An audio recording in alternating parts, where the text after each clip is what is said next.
सबको जय मसीह की परमेश्वर के नाम की स्तुति हो और परमेश्वर के नाम की महिमा हो। प्रभु ने हमें एक और मौका दिया है कि हम प्रभु के उपस्थिति में आके हम लोग वचन सीख पाए। और ये हमारा गलातियों की पत्री उसका तीसरा अध्याय है जो आज हम लोग सीखने वाले हैं। और जैसे पिछले दोनों क्लास में मैंने आपको बताया कि गलातियों की पत्री एक ऐसी पत्री है जिसको लोग पढ़ना पसंद नहीं करते हैं और काफ़ी फेमस नहीं है गलातियों की पत्री। हम में से कोई भी चलो आज मैं पौलुस की पत्री पढ़ता हूँ बोल के हम गलातियों की पत्री नहीं पढ़ते हैं। हम सबसे पहले फिलिपी पढ़ते हैं या एफिसियों की पत्री पढ़ते हैं। यानी तो अगर हमें सेवकाई में अगर आगे बढ़ना है तो हम लोग तीतुस की किताब या तिमोथी के लिए जो लिखा गया है तीमुथियुस की किताब पहला और दूसरा पढ़ते हैं ना। परंतु गलातियों की पत्री बहुत ज़्यादा इम्पोर्टेंट क्यों है? क्योंकि इस किताब में पौलुस या इस पत्री में पौलुस सबसे ज़्यादा सख्ती से उन्होंने एक कलीसिया से बात करी है ना। और मैंने आपको पिछले क्लास में बताया, जिन्होंने पिछले क्लास को यहाँ सुना या यूट्यूब में सुना सबको पता होगा कि पौलुस बहुत ही नम्रता के साथ बात करता है ना। या वो पहले उस कलीसिया की अच्छाई बताएगा फिर उनके कमियों को बताएगा, परंतु गलातियों की पत्री में हम अच्छाई को नहीं देखते है ना, क्योंकि उसको कुछ अच्छा बोलने के लिए था ही नहीं। तो गलातियों की पत्री एक ऐसी पत्री है जिसने अनेकों करोड़ों लोगों की ज़िंदगी को बदल के रखा है, डायरेक्टली और इनडायरेक्टली। और मेरे ज़िंदगी को भी बहुत ज़्यादा प्रभावित किया है गलातियों की पत्री, रोमियो की पत्री, क्योंकि वो हमारे उद्धार और हमारे धार्मिकता के साथ जुड़ी हुई दो किताब है ना। और अगर मार्टिन लूथर के बारे में बात करें, जिनको परमेश्वर ने इस्तेमाल करा एक क्रांति लेके आने के लिए कलीसिया के अंदर, और वैसे जिन्होंने विरोध किया गलत शिक्षाओं के खिलाफ, वो लोग प्रोटेस्टेंट्स बन गए, जिसमें से हम लोग भागी हैं। और कैथलिक चर्च अलग हो गई है ना, ऑर्थोडॉक्स चर्च ऑलरेडी अलग थी।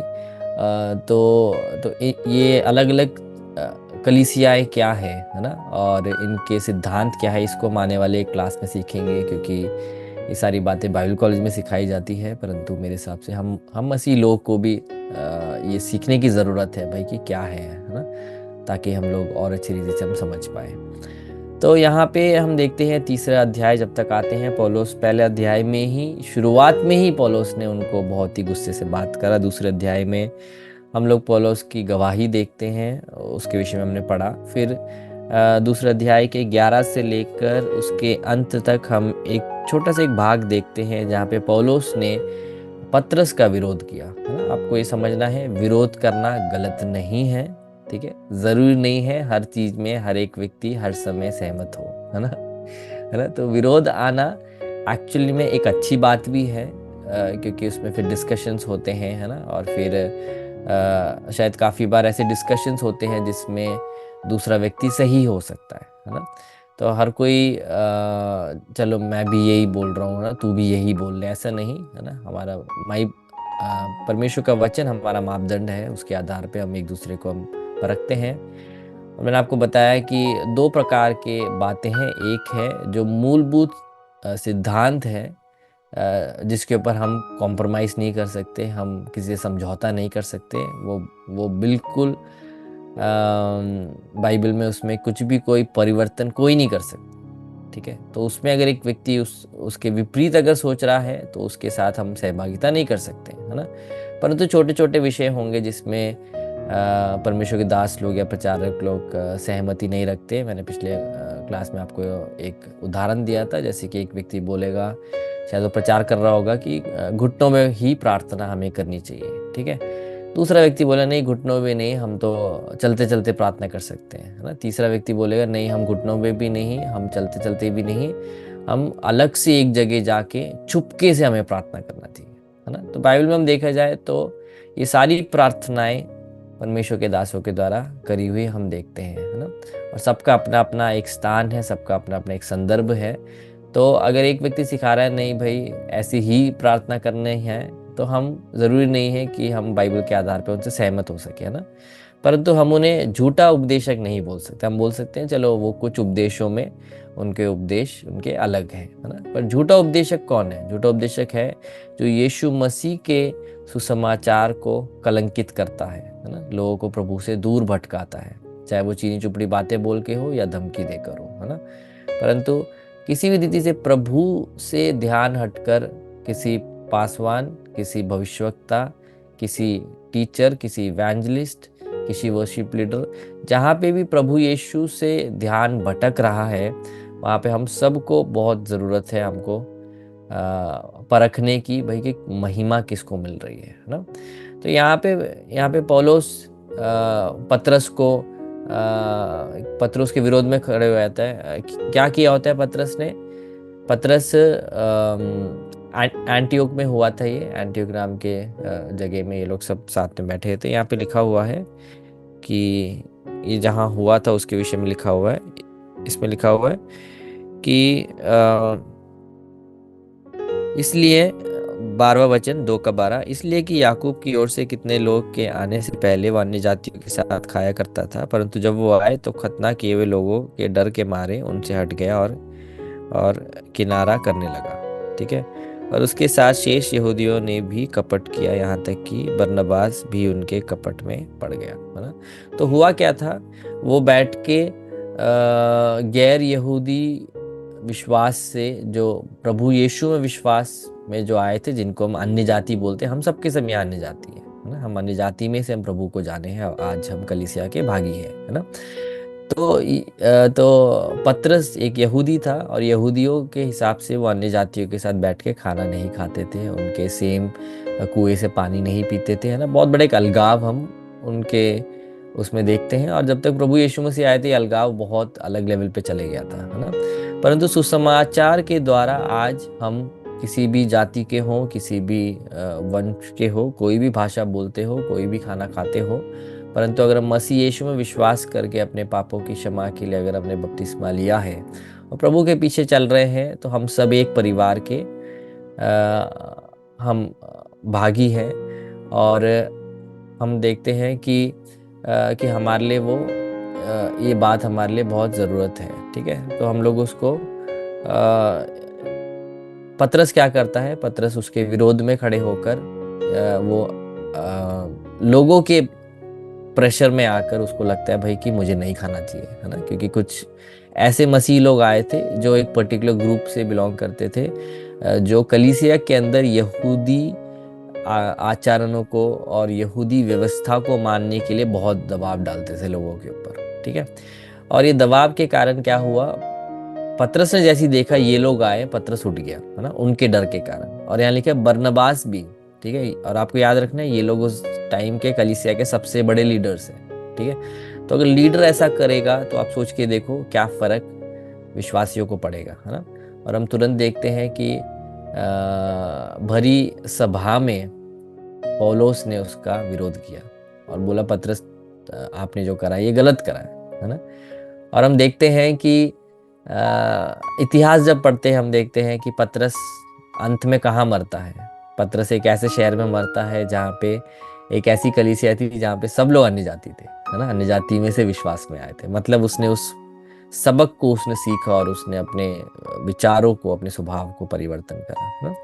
तो अब यहाँ पे अब वो देखने के बाद अब हम तीसरे अध्याय की ओर हम जाते हैं। तीसरा अध्याय है मेरे प्रियो जो हम आज सीखेंगे। और अगर आप इसमें अगर आप ध्यान से देखोगे तीसरे अध्याय में पौलुस उनसे बहुत गंभीर तरीके से उन्हें और कुछ कुछ बातें बता रहा है ना। तो अब यहाँ से है जो एक्चुअल जो वो क्या क्यों लिख रहा है, उसका कारण क्या है, वो हमें समझ आता है इस पूरे पत्री का। ठीक है। तो मैं कुछ आयतों को आपको पढ़वाऊंगा और उसको एक्सप्लेन करूंगा। ये है गलातियों की पत्री तीसरा अध्याय 1 से लेके 5 तक पढ़ेंगे। हे मूर्ख गलातियों, तुम पर किसने जादू कर दिया है? तुम्हें तो सबके सामने यीशु मसीह को क्रूस पर कैसे चढ़ाया गया था इसका पूरा विवरण दे दिया गया था। मैं तुमसे बस इतना जानना चाहता हूं कि तुमने आत्मा का वरदान क्या व्यवस्था के विधान को पालन से पाया है अथवा सुसमाचार के सुनने और उस पर विश्वास करने से। क्या तुम इतने मूर्ख हो सकते हो कि जिस जीवन को तुमने आत्मा से आरंभ किया उसे अब हाड़ मांस के शरीर की शक्ति से पूरा करोगे?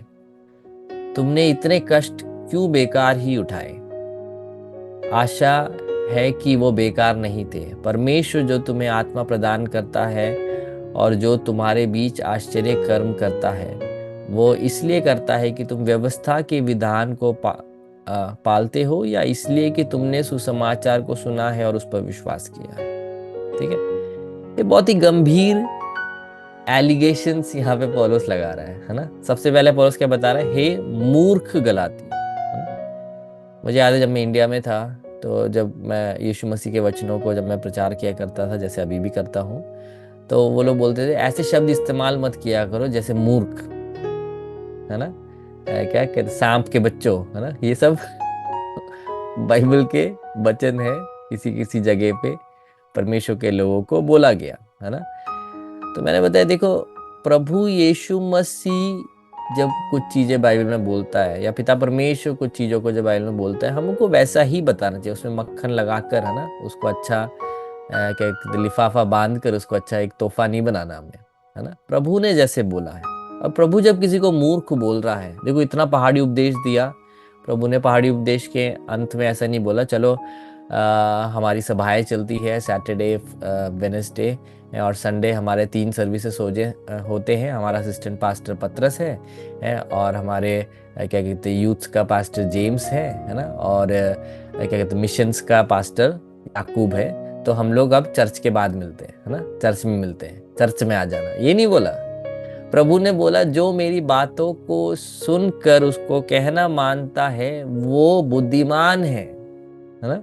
जो मेरी बातों को सुनकर उसको कहना नहीं मानता वो उस मूर्ख के समान है ना। और आपको ये कहानी पूरा पता है, प्रभु ने जो उदाहरण दिया, है ना। हम देखते हैं कि यीशु मसीह पुनरुत्थान के बाद जब वो लूका की किताब में हम देखते हैं इमाउस की ओर जाने वाले 2 अपने चेलों से मिलता है, और वो लोग बोलते हैं भाई हमें तो लगता था यीशु मसीह कुछ कर बैठेंगे, बट यीशु तो मर गए, है ना, हमने तो पूरी उम्मीद उनके ऊपर लगाई थी। तो यीशु उनसे बोलता है हे मूर्ख लोगो, है ना, तुम्हें अभी भी वचन नहीं समझ आया, है ना। मूर्ख ये वाला शब्द किसके लिए है? अगर आपने डॉक्टरेट भी करा है परंतु अगर आप प्रभु में विश्वास नहीं करते हो, प्रभु के वचनों को विश्वास नहीं करते हो, प्रभु आपको बोले भाई तू बेवकूफ है ना। क्योंकि बुद्धि का जो श्रोता है प्रभु की बातों के परे के ज्ञान को अगर हम खोजने जाते हैं मेरे प्रियो, हम प्रभु में आगे काफी बार बढ़ नहीं पाते, है ना। काफी बार आप नोटिस करना, जितना बुद्धिमान एक व्यक्ति होता है उसको बहुत मुश्किल होता है प्रभु के वचनों को मानने के लिए ना। मैं ये नहीं बोल रहा हूँ मैं कि पढ़ाई मत करो, मैं बता रहा हूँ ना, उस चीज को आप हमेशा ध्यान रखना। क्योंकि हमारी बुद्धि काफी बार क्या कर देती है, विश्वास के बीच में आ जाती है ना। परंतु बाइबल ये बताता है परमेश्वर का भय मानना बुद्धि का आरंभ है ना। मतलब बुद्धिमान का सबसे बड़ा क्वालिटी क्या है? वो प्रभु के भय में चलता है, प्रभु के वचनों को मानता है। तो यहाँ पे पौलुस बोल रहा है हे मूर्ख गलातियों, तुम पर किसने जादू कर दिया? यूनानी शब्द में और इंग्लिश में जो उसका अर्थ आया है वो इससे भी अच्छा है। भाई किसने तुम्हारे पर टोना कर दिया? किसने, है ना, किसने तुमको, है ना, अपने वश में कर लिया? ठीक है। और पौलुस बोल रहा है तुमने तो यीशु मसीह को काल्वरी क्रूस में क्या कहते हैं उनके चढ़ने और उनके क्या कहते हैं उनके द्वारा उद्धार मिलने के विषय में तुमने तो सब कुछ सब कुछ तुमने क्या कहते सुना था। भाई तो तुमको इस चीज से किसने अलग कर दिया? है ना। ये बहुत ही गंभीर सवाल है जो पौलुस यहाँ पे पूछ रहा है। मैं तुमसे बस इतना जानना चाहता हूं कि तुमने आत्मा का वरदान क्या व्यवस्था के विधान को पालन से पाया था अथवा सुसमाचार के सुनने और उस पर विश्वास करने से? तो पूछ रहा है भाई तुमको पवित्र आत्मा क्यों दिया गया था, या तुमको पवित्र आत्मा कैसे मिला? क्या पुराने नियम के आज्ञाओं को मान के मिला या मसीह यीशु में विश्वास करने से मिला, है ना। उसके विषय में हम लोग देखते हैं प्रेरितों का काम 2 अध्याय उसका 38वां वचन, उसमें जब लोग पूछते हैं 37 वर्ष में कि पतरस हम क्या करें, है ना। तो पतरस बोलता है भाई कि तुम मन फिराओ और अपने पापों के लिए क्या कहते हैं बपतिस्मा लो और पवित्र आत्मा का वरदान तुम्हें दिया जाएगा। वरदान है, किसी की जागीर नहीं है, हाथ रख के मिलने वाला है, कोई शक्ति नहीं है ना, मुंह के बल सर के बल गिरा के मिलने वाली चीज नहीं है। ये गिफ्ट है, ये प्रभु देता है, कोई इंसान नहीं देता ये, है ना।